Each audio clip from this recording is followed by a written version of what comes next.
Hey, so we're kicking this week off with what are neurotransmitters and how do they affect cravings? So, first off, have you ever wondered why you might have intense cravings for certain foods or drinks at different times of the day? Do any of these choices ring a bell? Well, guess what? The answer might lie in your neurotransmitters. They're chemical messengers in your brain right here. And your brain communicates with different organs. It communicates with your gut. It communicates with your thyroid. It communicates with your adrenal glands, with your gonadal steroids.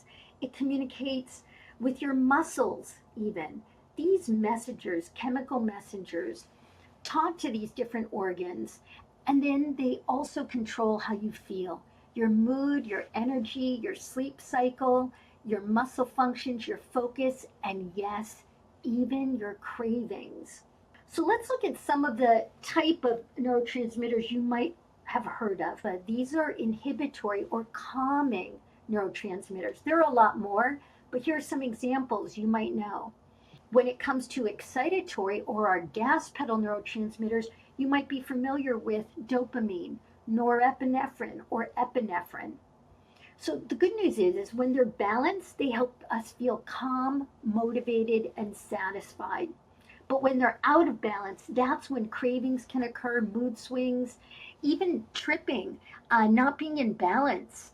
That is an indication. Or let's say you're an athlete and you're not getting off that line quick enough in tennis or in running.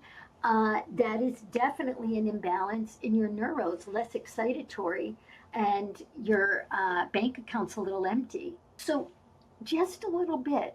If we look at serotonin, let's say over time, and we're going to talk about what depletes these things, low serotonin can create sleep difficulties or uncontrolled appetite or headaches.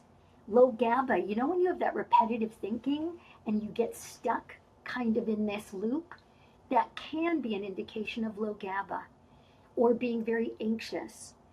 On the flip side, excitatory or our gas pedal, if you're low in dopamine, you might have more cravings, which can be different than low serotonin, which is an uncontrolled appetite. Two different things.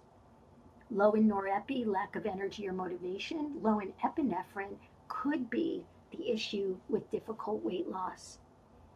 These are just examples, but they're great examples of neurotransmitters you already know. All right, so now we've talked about neurotransmitters. We've talked about some of the ones that are really common that you might be familiar with and how they affect us. Now we're going to get into, in my next video, how we make them in our own bodies. I can't wait to share that. Knowledge is power. Individualizing and personalizing it helps you take action. So let's get going. Join me in the root cause revolution, and I'll see you on the next video.